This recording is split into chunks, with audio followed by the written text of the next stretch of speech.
All right, we're going to get ready to take the circuit board out of this tape recorder, but I wanted to show you, got another project going here of the a little Casio TV 470. Had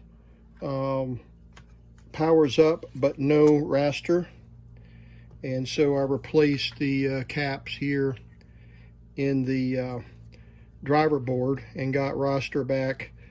Kind of. It's no video, no audio, so I'm gonna have to replace all of these caps, I'm afraid, and that's a big job because those are so tiny.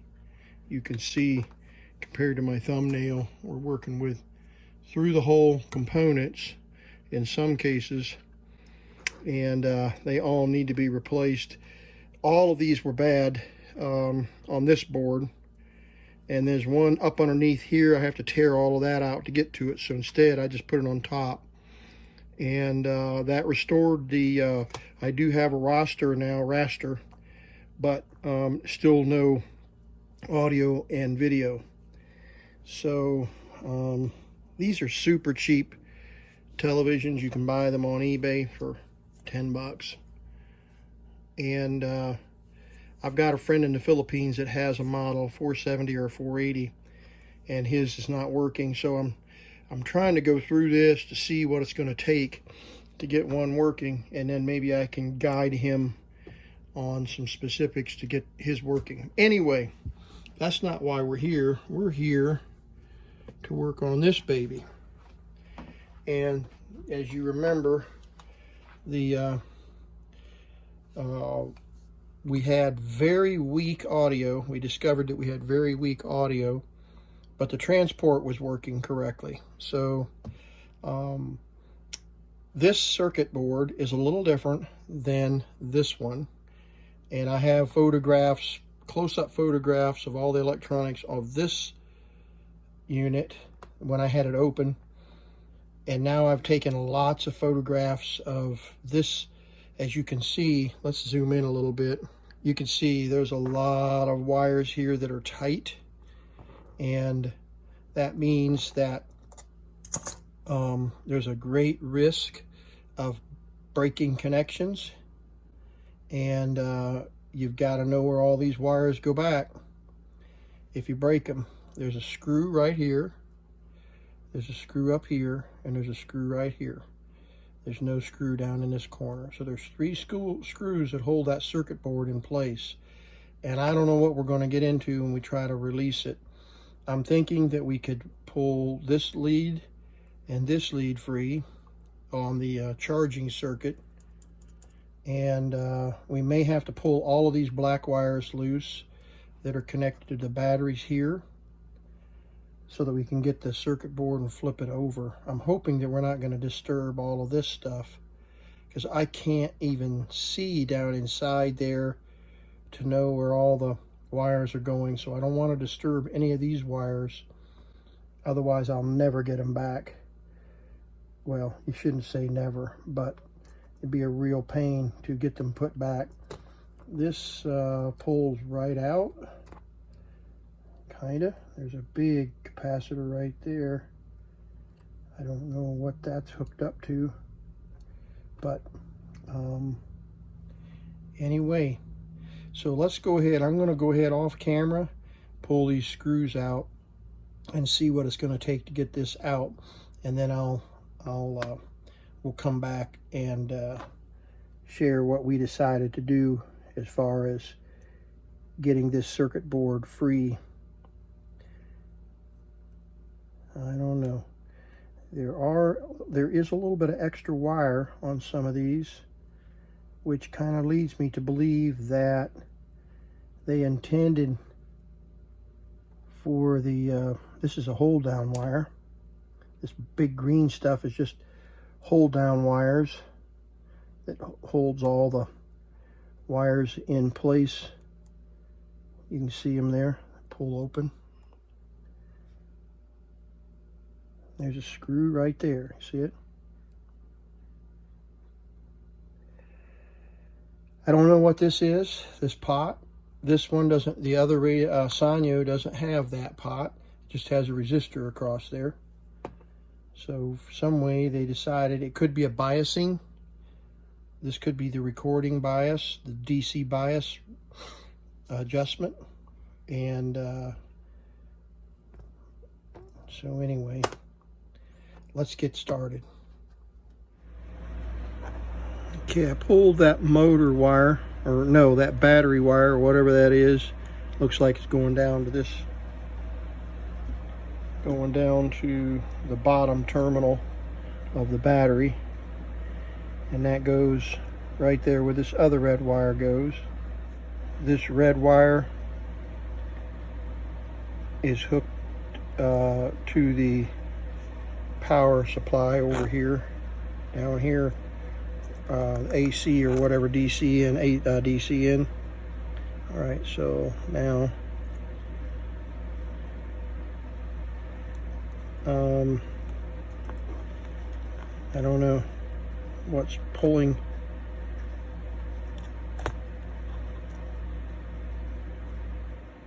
This is the same, yeah, it's riveted. This is the same here. This one is riveted. All right, I probably can unhook.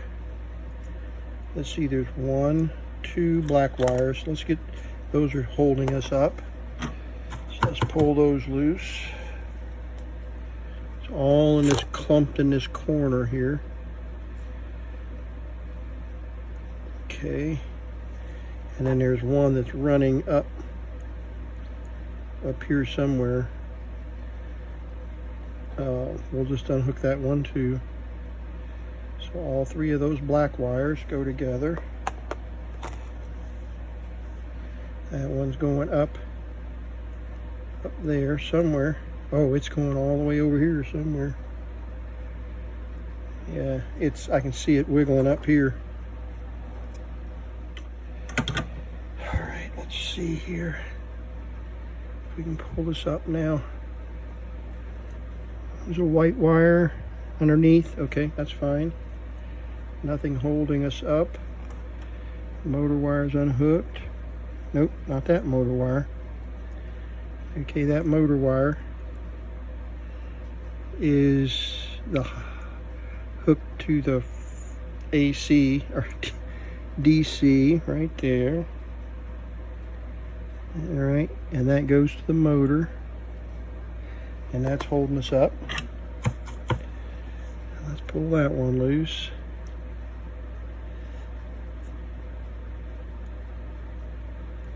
Okay, all right, that one's out of the way. So we got the motor, got a battery lead, we've got the external power, we've got a battery lead and external power here. We've got a ground wire running around the side there. All right, let's see if we can pull this up now. Just need it up far enough to get these caps. Man, this is really tight right here. Just tight as it can be. Okay, that helped a little bit. And this corner is hitting something. All of this. Wonder if I can pull all of that up. What's holding? I get rid of the speaker.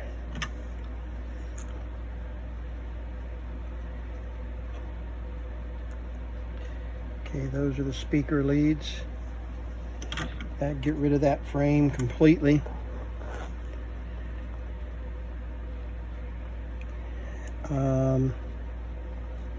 And I think I'm gonna unhook all this. It's just hard to. So we can see how it's hooked up.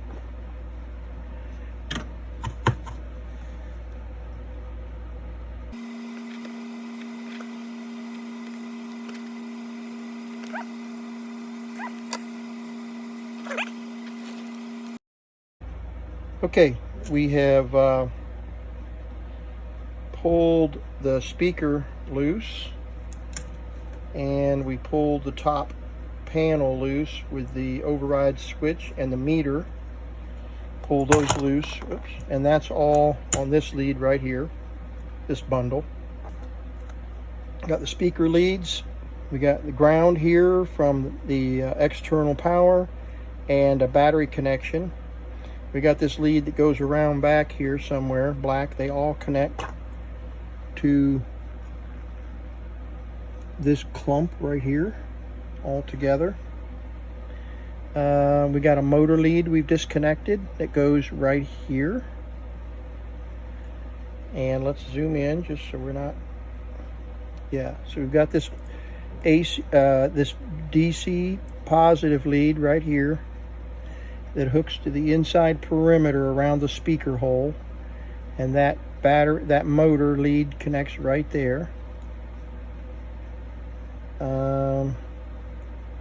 That white lead is awful fragile, and it comes around back over here somewhere. All right, so we're making progress, but it's still, look at all those caps. Oh my gracious. 1, 2, 3. Oh, that might be a, oh, that's a transistor. So there's one, I don't know. We'll count them when we get it turned over. If we get it turned over. All right, what I'd like to see is if this assembly will come up. Boy, it sure would be nice.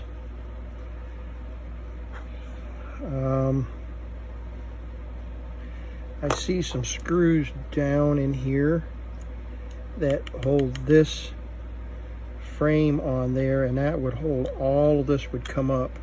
Now the switch is still bound. Something is preventing it from, but you got all these wires and all this bundle of wires. Okay, we'll zoom in here so you can track what we're doing. There's a screw right there. Okay, there's two, and they are round head slots. Okay. So now this is loose. Gotta be careful.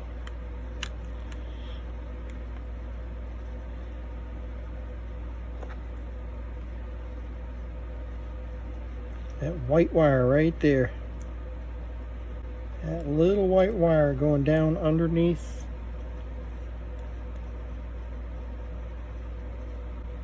And I don't think it's a power, but it might be. I don't know where it's going, but it's hooked to, yeah, it's hooked to, you know, okay, yeah, it is a power lead. This is the remote control switch right here, and when this opens up, the whole thing shuts off. So that is hooked up to DC. So what we're going to do is pull that lead loose because it's tight. And that's on the remote control.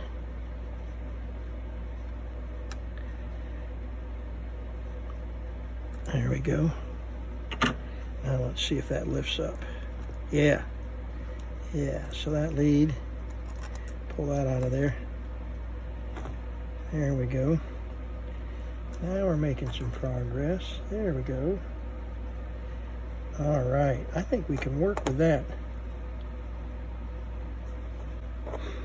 And we've got 1, 2, 3, 4, 5, 6, 7 caps.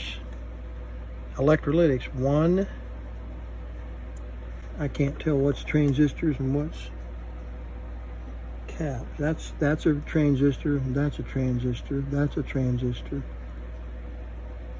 That's a transistor. Maybe transistor.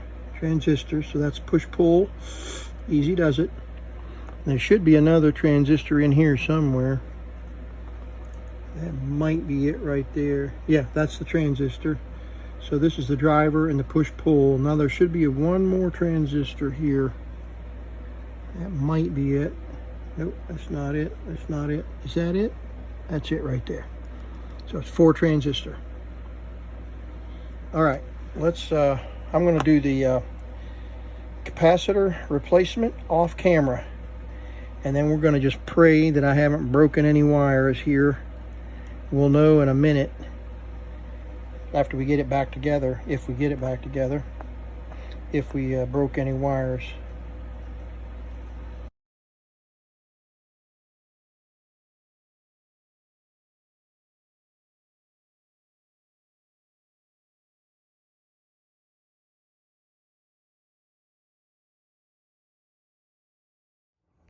All right, got it all back together, at least electrically. And these are the caps that I replaced. I'm going to check these in just a moment to see which ones were open, but I'm pretty sure we've got some that were open. That's not one of them, that little one there. But those are the caps that we replaced on the board. I got everything put back and dressed. And let's fire it up and see how it sounds. Okay, we've got a tape that actually fits in here. Let's see what it sounds like. And this is on a 6-tempered IRI test.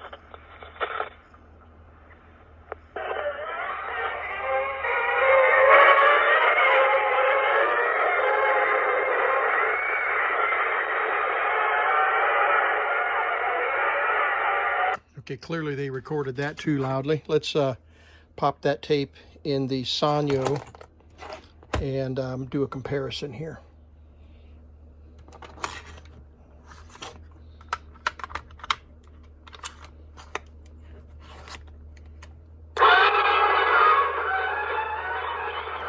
That's on 6.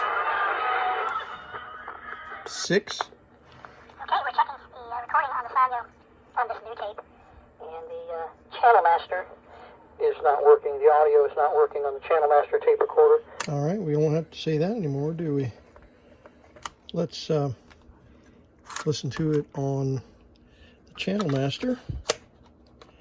Set it on, oops, sorry, set it on 6. There. Rewind it just a touch. Okay.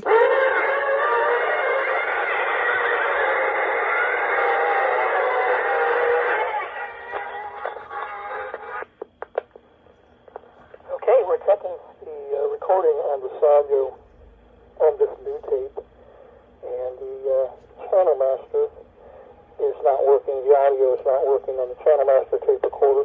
We had a volume control of 7.5 here, and I'm using the microphone that came with the channel master. All right, speech is a little muffled on this one. See if that's the same muffled speech on this one. Tape recorder, and getting a needle bump here, so I guess that's a good indicator. I think the speech is a little better on the Sanyo. Channel master is not working. The audio is not working on this new tape. Okay, so channel master had some sibilance in it. Let's see what this sounds like. And the channel master is not working. The audio is not working on the channel master tape recorder. We had a volume control of 7.5 here, and I'm using the microphone. All right, I'm going to demagnetize the heads, see if that makes any difference.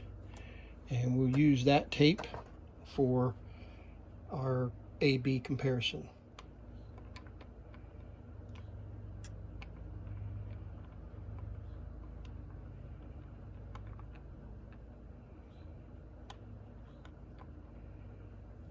Okay, see if that makes any difference in the audio. Well, can't remember which tape I used now.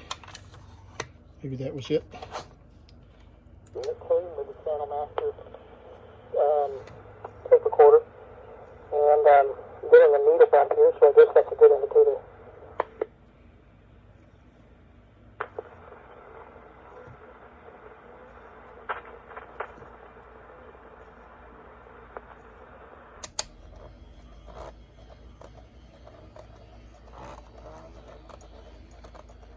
Channel master tape recorder, and back here, so I guess that's a good indicator.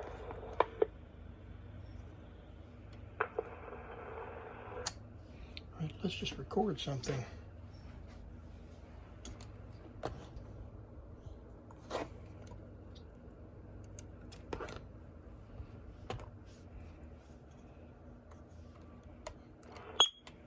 All right, we're recording on the channel master, and we've got a needle bump here, which is a good sign. So it means that we've got a decent volume on our recording, and we're going to try the channel master and then compare it to the Sanyo to see if it's the audio is not as clear on this tape deck. And although we have replaced all the capacitors, so we can't blame it on, at least can't blame it on electrolytic capacitors, there might be some other components that are a little out of tolerance. And so let's try this recording on the channel master and see how it compares. Now this tape has got a warped reel, so you can see the reel grabbing the tape every once in a while, and that was the problem we were having a minute ago. Tape recorder, and getting a needle back here, so I guess that's a good indicator.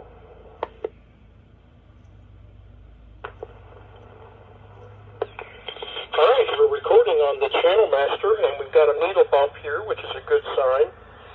Good sibilance. I think we got a decent recording there. It means that we've got a decent volume on our recording, and we're going to try the channel master and then compare it to the Sanyo to see if it's the audio is not as clear on this tape deck, and although we have replaced all the capacitors, so we can... Okay, so clearly the tape recorded nice and bright on the channel master. So let's flip it to the Sanyo and see what kind of sibilance. Blame it on, at least can't blame it on electrolytic capacitors. There might be some other components that are a little out of tolerance. And so let's try this recording on... Okay, I think the difference between the two tape decks is the head alignment. And I am not going to sweat it. I'm not going to worry about it. I'm not going to go through a head alignment on these tape decks. It's just not, the problem is not pronounced enough to even be a problem. But let's record on this one just to make sure that we've got it all right.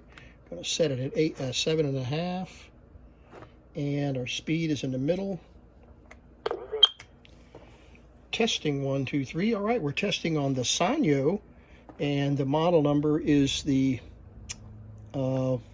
6539. I don't remember.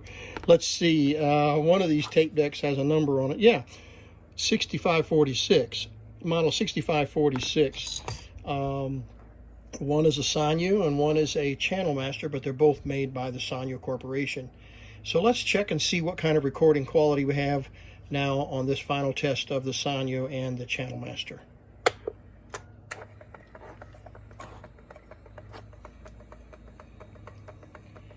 Giddy up.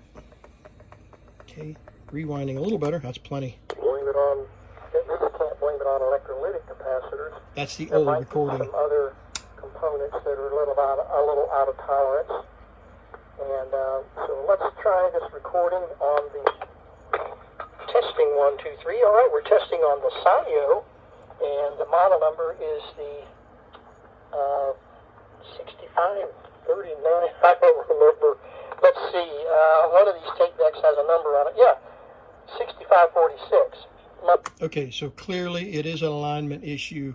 When you record on this and play back on this, it's a nice bright audio and plenty of gain. And when you take that tape and put it into this unit, it's a little bit off. So they're not perfectly aligned with each other. When I record on this one and play it back, it sounds just fine. So quite proud of the completed repair on the channel master. I have to admit it was pretty stressful. It took me about start to finish about 3 hours to recap this one. And the reason was that I took lots of videos and lots of photographs, made lots of notes so that I could get the wiring back and working correctly. And you may remember there was a potentiometer on this unit that was not on this unit. That pot adjusts the meter. So in play mode, at full speed, which is now at full speed, I've got this set incorrectly here, should be turned 180 degrees. At full speed, you should have a full needle, and then when you back the speed off, it drops the battery power, the play speed indicator. All right, I would welcome any questions you might have or comments. And again, I really appreciate you taking the time to watch this video all the way through.